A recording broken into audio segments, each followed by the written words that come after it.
Eduardo, aqui no ar, na página 3, Paradoxologia. O paradoxo da homeostase será alcançado pelo mal-estar no enfrentamento da dura realidade íntima, não pela doce ilusão hedonista de querer ser feliz. Você pode expandir? Sim. Aqui é importante a gente colocar uma ilusão, né, comum do intermissivista, de que a gente evolui, às vezes, só no padrão homeostático de referência, né? Então, a pessoa que está sempre bem, sempre arrumadinha, tudo blue, ajustadinho, para poder, então, né, aplicar o que ela sabe de conscienciologia. E a vida real não é assim. Você vai ter pressão, vai ter o ambiente desfavorável, às vezes vai estar com pressão na cabeça, você vai ter que atuar normalmente nessa condição. E outro item que faz relação com isso é o processo do autoenfrentamento mesmo, né? Então, o autoenfrentamento, ele não é igual a sofrimento, né? Mas ele exige força de vontade, ele exige a questão da força psíquica, né? A pessoa ter força para poder enfrentar aquela condição, às vezes um processo mais difícil aqui e ali, e manter essa questão de força íntima no processo do autoenfrentamento. E a ilusão que ocorre é a pessoa buscar essa felicidade a todo preço, né? Que na verdade acaba se traduzindo mais como um processo de compensação por um mal-estar não enfrentado, ou fuga do próprio mal-estar. Ok. Eu gostaria que você voltasse mais uma vez ao primeiro paradoxo. Eu queria te perguntar quais são assim, os sintomas que a pessoa passa a sentir quando está se auto-enfrentando nessa nova roupagem como você está apresentando, né? Olha, na verdade é assim, Rosa. Você começa o trabalho de autocompreensão saindo da ignorância, tá? E a saída da ignorância envolve um nível de abertura para você se aceitar do jeito que você é, tá? O que acontece é que nós procuramos o quanto podemos fugir dessa condição. Tudo que nos incomoda, tudo que gera algum desconforto íntimo, se a pessoa não tem lucidez, não tem maturidade, a tendência é ela rechaçar. Isso aí você pode ver no dia a dia, por exemplo, a pessoa que não admite erro, que ela errou. Tá? Então, a arrogância intelectual, por exemplo, é um narcisismo disfarçado, né? A pessoa, na contra-argumentação, ela nunca fala, é verdade, eu errei, você tem razão nesse aspecto, é isso aí. Não consegue fazer isso, um exemplo, né? Então, o enfrentamento, o autoenfrentamento, ele pode gerar o mal-estar na medida em que você vai precisar encarar a sua realidade, né? E nesse momento a pessoa pode lembrar, por exemplo, dos amparadores, da distorção que a gente faz da visão dos amparadores. Muitas vezes, né, aqueles seres complacentes, seres, né, que energizam, vêm trabalhar com você, mas você às vezes pensa que eles têm uma certa condescendência excessiva com seus erros. Quer dizer, você está numa abordagem distorcida. A imagem, por exemplo, realista do amparo como uma consciência que vai te ajudar do ponto de vista objetivo, né, para você superar aquela condição sua que você tem há milênios e que você se corrompe com aquilo quanto pode, tudo mais. O nível de amparo que chega para você quando você decide fazer esse movimento mais sincero é um amparador, uma assistência direta, é uma assistência fria, mais calculista, menos embromation, né, do ponto de vista seu. Quer dizer, é para não deixar você se enrolar de novo. Então, eles querem mais que você se enfrente, te dê suporte, para que você supere aquilo mais rápido, né, e não crie a lenga-lenga, as desculpas, a malemolência intraconsciencial, né, da preguiça, das desculpas, enfim. Então, o amparador técnico não atua não tem paciência para esse tipo de situação, na verdade, né? Quer mais que você enfrente isso. Agora, é lógico, aí entra a questão do rapport com a consciência, com o amparo, né? Do entendimento da situação, da complexidade da consciência, tudo isso é levado em conta. Então, o que eu quero colocar não é que, para ajudar a pessoa nesse tipo de enfrentamento do mal-estar, não é ver o amparador como uma pessoa impaciente, não é isso. Mas é cortar aquela imagem ilusória do ser angelical que, enfim, está ali, né? Você pode perder o seu amparo. Você pode meter o pé na jaca. Então, quer dizer, eles vão se afastar. E aí, o que você deve fazer para você ganhar mais assistência e ter mais força íntima? É o processo do autoenfrentamento. Né? Você falou que a pessoa tem que se sentir bem nesse autoenfrentamento. Mas eu acho que é quase impossível, que há uma sincronicidade que, quando você tem aquele diagnóstico, você está em cima daquela situação que está te incomodando muito, quase como se fosse um tumor que você quer expelir, e vem todo mundo e catuca naquela ferida. Isso não te dá bem-estar, né?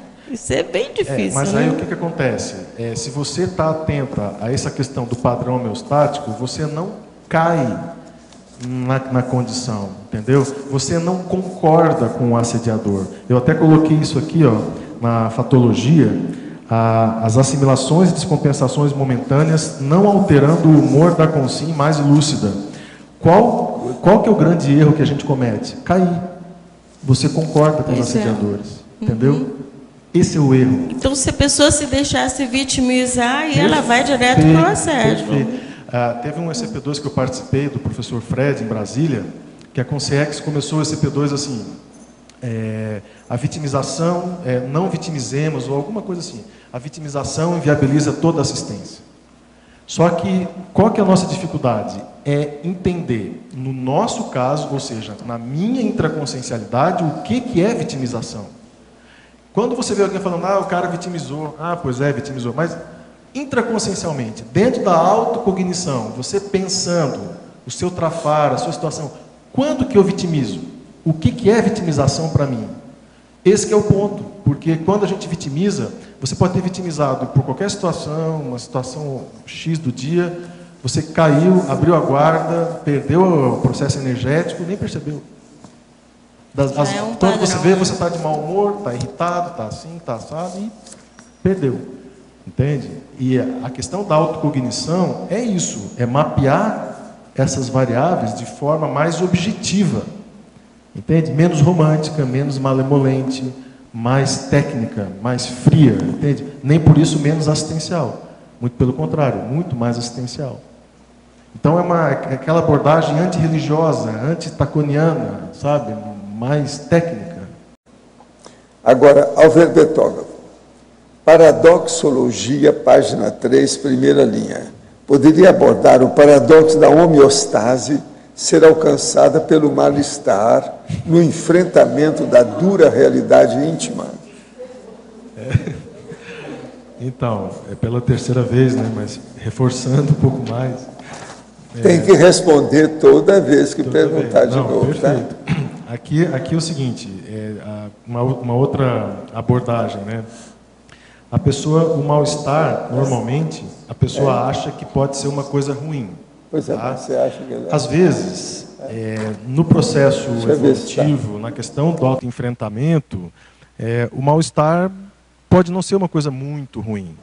Tá? A pessoa pode, por exemplo, se ela delimitou bem o que ela quer mudar, né? Ela fez um diagnóstico, ela está na fase do autoenfrentamento. Então, só o fato dela já ter diagnosticado determinado trafar, determinada dificuldade, aquilo já dá um alívio para ela e tende a diminuir o mal-estar.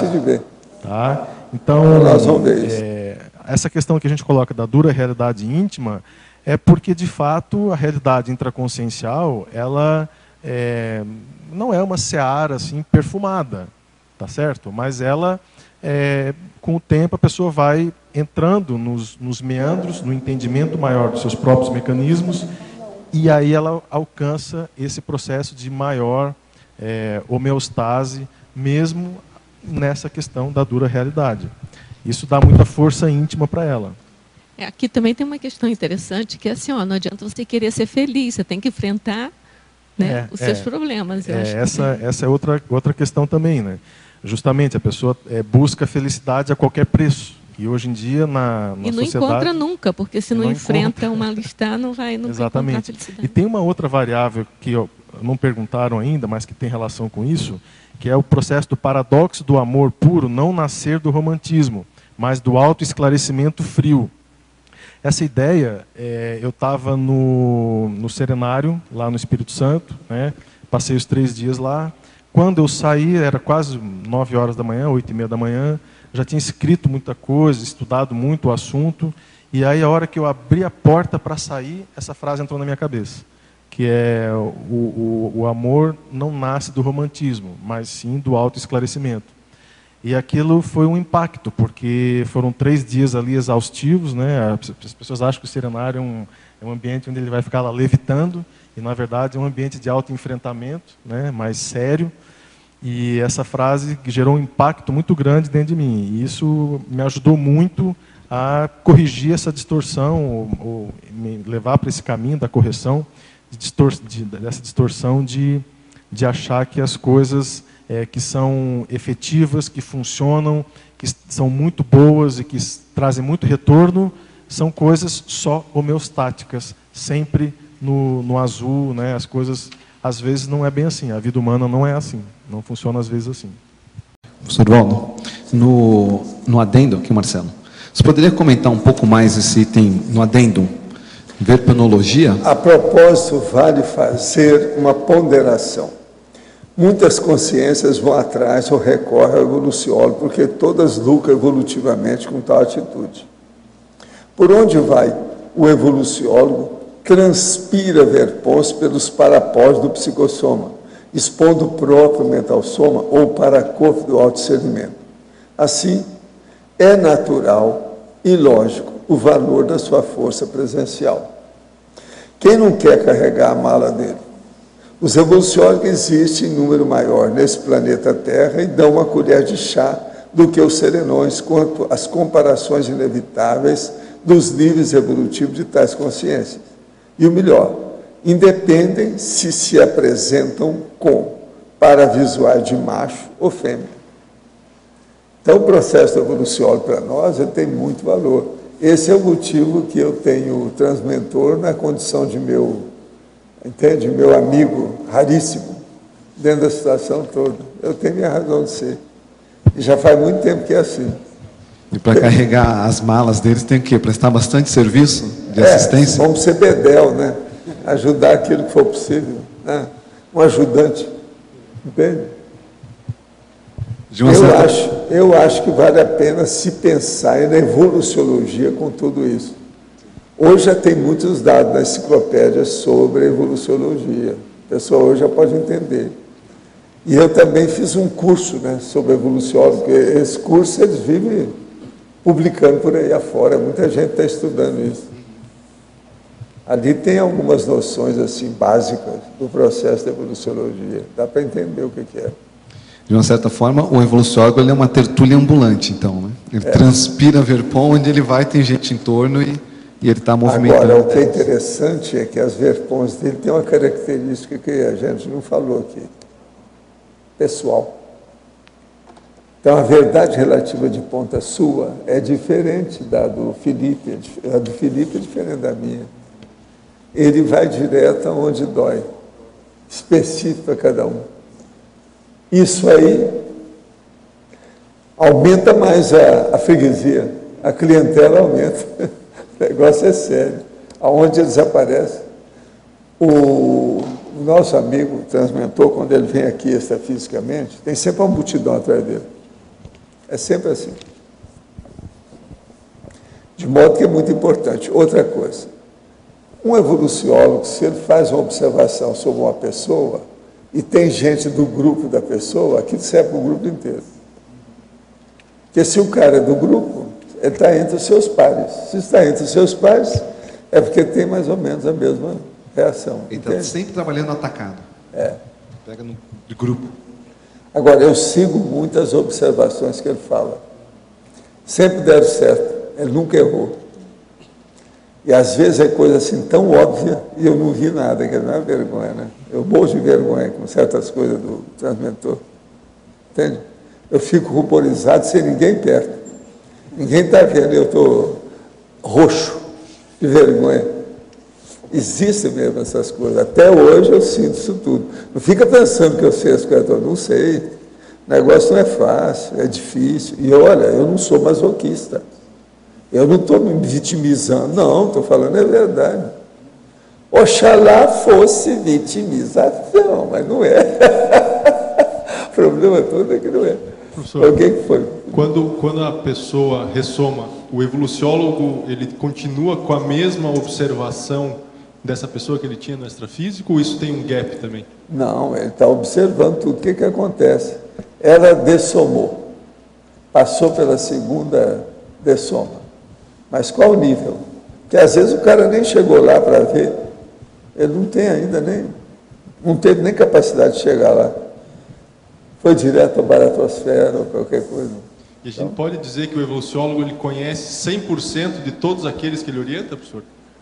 Olha, a tendência dele é essa. Se ele não conhece, ele chega perto. Ele é terrível, sabe tudo.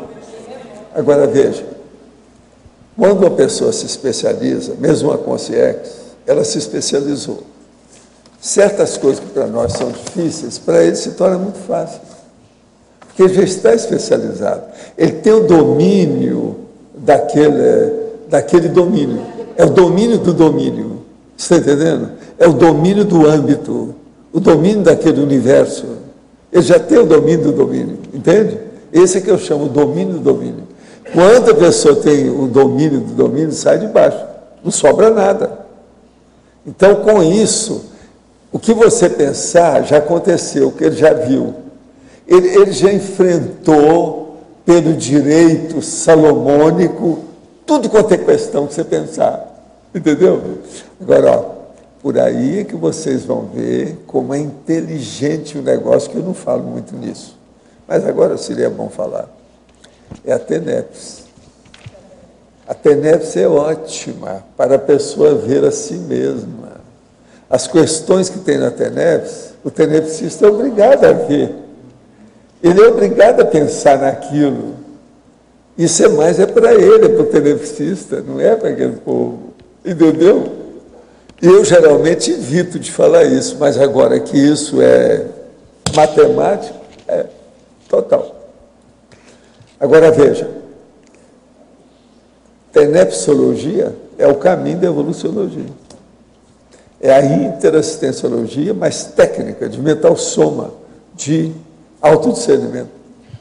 Professor, com relação aos amparadores, o senhor comenta da dificuldade recíproca, né? Do amparador acessar o assistido e o assistido ao amparador. O evoluciólogo, ele tem essa dificuldade também?